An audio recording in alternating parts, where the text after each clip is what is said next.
Vargas Lleras, en 6 AM. Bueno, vamos a quedar sin agua en varios sectores de Bogotá en Semana Santa y se quedó la semana pasada sin oxígeno, sin aire, la famosa reforma política, uno de los objetivos principales de la administración del presidente Petro. Saludemos a esta hora a Germán Vargas Lleras. Germán, buenos días. Buenos días, Gustavo. Esa reforma política que se le hundió al gobierno, ¿era conveniente o inconveniente? ¿Se hundió una tremenda nave o un cascarón sin mucho valor? Un cascarón, Gustavo.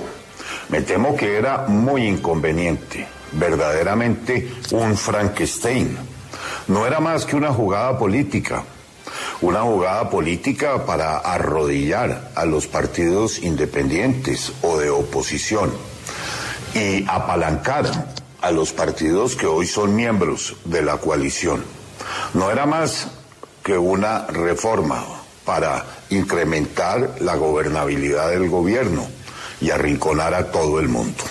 Sí, doctor Vargas Lleras, una de las cosas que la reforma pretendía, por lo menos eso es lo que el gobierno decía, es que la importancia de la lista cerrada era tal que el propósito de la reforma básicamente era ese, implementar de manera obligatoria la lista cerrada. ¿A usted le parece que la lista cerrada es más conveniente que el sistema que tenemos hoy? Probablemente sí, pero ese buen propósito terminó siendo una descomunal trampa. Expliquémosle a los oyentes en qué consistía la lista cerrada. La lista cerrada, a diferencia del modelo que tenemos hoy, no le permitía al ciudadano votar por el candidato de sus preferencias. Lo obligaba a votar por una lista en su conjunto. La reforma inicialmente preveía una lista no solo cerrada, sino cremallera. Eso implicaba llevar en su orden intercalados un hombre, una mujer o viceversa. Pero fue tal el trámite de la reforma que terminamos con una descomunal trampa, en la medida en que el proyecto que se hundió la semana pasada hacía esto obligatorio, excepto para quienes hoy estaban en el Congreso, que no quedarían obligados a respetar esa disposición si no podían ocupar el orden según la votación que sacaron en las elecciones del año anterior. De manera que eso fue el detonante, en parte, del hundimiento de la reforma. Doctor Germán, buenos días. La otra pregunta es el efecto político que esto tiene sobre la bancada de gobierno y sobre todo haciendo un poquito de futurología, si esto va a afectar esa bancada a futuro en otros proyectos que el gobierno considera importante. Por eso le pregunto, ¿qué tan afectada queda esta coalición y el gobierno en cuanto al oxígeno político para seguir llevando a cabo estas reformas y lograr su aprobación en el Congreso? Doctor Hernando, ya lo veremos. Sorprendió gratamente que se hubiera hundido la reforma política. También nos sorprendió lo que ocurrió el día jueves en el plan de desarrollo, donde el Congreso no avaló ni aprobó muchísimas de las facultades extraordinarias que el plan de desarrollo contenía. Pero ahora que entramos en la discusión de la reforma pensional, de la reforma laboral, de la reforma al proyecto de salud, ya veremos qué tan sólida es esa coalición de gobierno.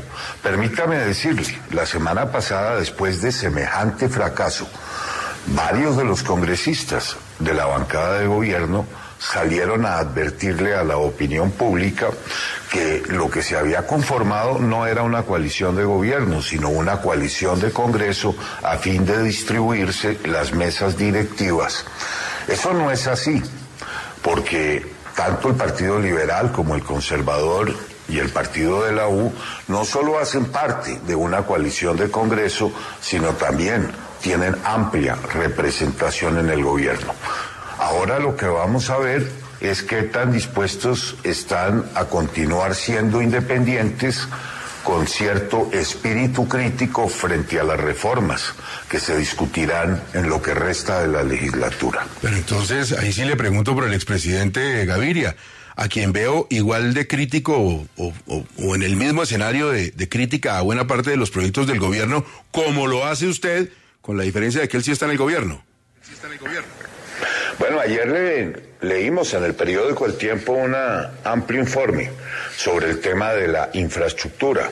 Déjeme decirle que yo comparto ese informe, lo he sostenido desde hace ya varios meses. Acabaron y van a acabar con la infraestructura de Colombia. Cuando modificaron unilateralmente los contratos hoy vigentes para no permitir que se incrementara el peaje, se entenderá que los peajes en Colombia en las concesiones son la fuente de financiación para pagar las inversiones que las compañías hacen en la construcción de estos proyectos.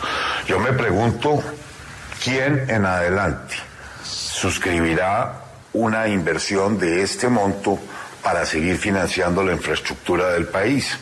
Pero déjeme decirle, Gustavo, hemos visto al expresidente Gaviria criticar la reforma a la salud, criticar el modelo del sector minero energético, ahora lo hace con infraestructura, y entonces nos surge la misma pregunta. Si es tan crítico de todas las políticas públicas del actual gobierno, no se entiende cómo su partido sigue haciendo parte de esa coalición. Doctor Vargas Lleras, una de las iniciativas que se pretendía con esta reforma era la financiación estatal de las campañas políticas, porque sabemos que la corrupción precisamente nace en muchas ocasiones de quienes financian esas campañas que luego se cobran con contratos de obras públicas. ¿A usted no le parece que se debe insistir en esta financiación estatal de las campañas? No, Diana, no me parece. Pretender cargarle al Estado colombiano el 100% de la financiación de las campañas es algo que me parece muy inconveniente. Evitar que el sector productivo del país pueda cofinanciar a los partidos de sus simpatías con los cuales se identifica es algo muy conveniente. Miren, ya los topes para el financiamiento privado de las campañas políticas están establecidos en la ley.